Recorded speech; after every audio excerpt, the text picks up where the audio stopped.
like this piece called Jonah, which is basically an amalgamation of everything I've been talking about. That period where you're just like, nah, I don't want God. I don't want God. And some people are scared to say that they've been through that. So maybe like there are saints that have never said, you know what, like I'm not really on this God thing. But me, I said it with my whole chest. And I was like, I remember people be like trying to book me for events. So basically, for those who don't know, when I first started performing poetry, I did a lot of like Christian poetry. And my name was, okay. It was Chalet Boy, which is like, when I look back, I'm like, yo, that's cringe. Like, that was my name. That was my name. And that was my nickname at uni. Like, literally, people didn't call me. Ask A. Like, people didn't call me Ben. My name was Chalet Boy. That was my name. So people were like, oh yeah, I saw Ben. Ben. Chalet Boy. Oh, okay, cool. That was my name. So that was a period where I was doing a lot of Christian poetry, like a lot of Christian poems, and going to churches and going to conventions and performing in front of hundreds of people, in front of thousands of people, in different places. And eventually, like when I started like dropping off, and I was just like, I'm not on this. I'm not really trying to hear God right now. People will still be trying to book me for these events. I'm like, oh, no, I'm busy. Like, I don't feel worthy being on your altar because of where I am right now spiritually. So this piece is called Jonah. And for those, I'm assuming most people know the story of Jonah, but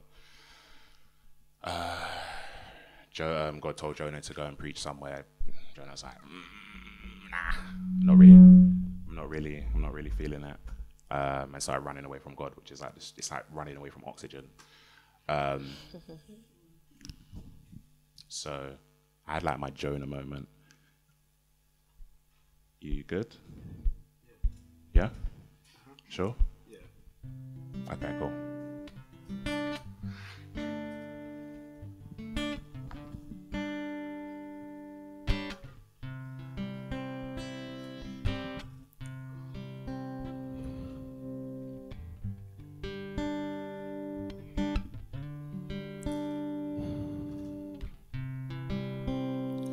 I blocked out the sound of God's voice for a little while.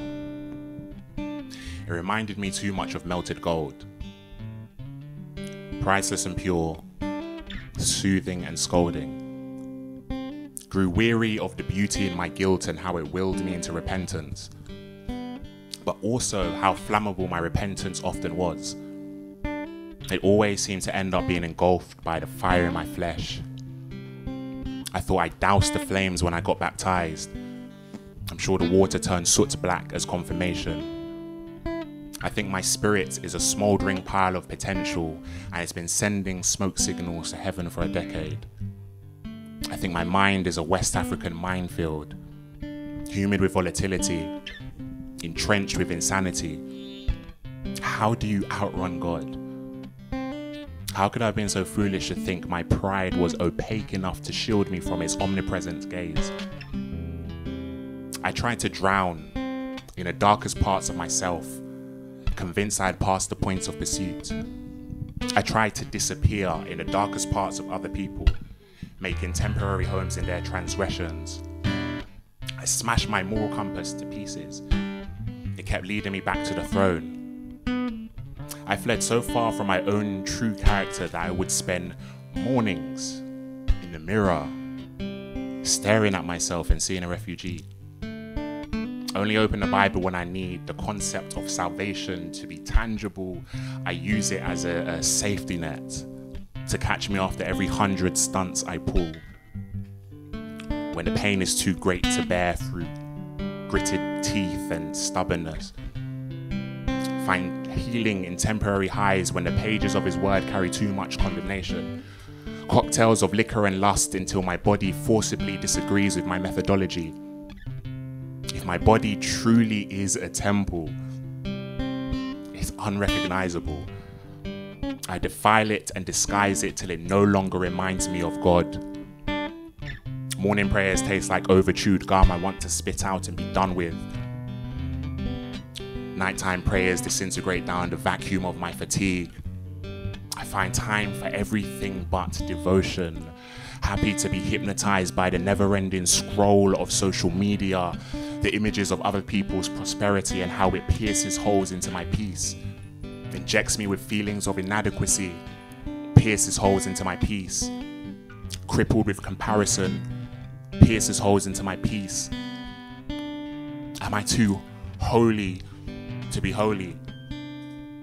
Is that why I'm not filled with His Spirit? Because I let it leak out of me. This broken vessel of a man full of shame and uncapped power and fractured faith. These mustard seeds on infertile soil. My soul's ache.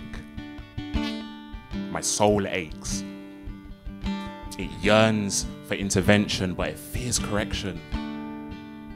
So I wander back onto treacherous territory, hoping I will somehow stumble onto the road to Damascus. And yet, every single time God tosses me down a rope from heaven to extricate me from the mess I so willingly place myself in, I tie it into a noose. One day I'll let Him save me.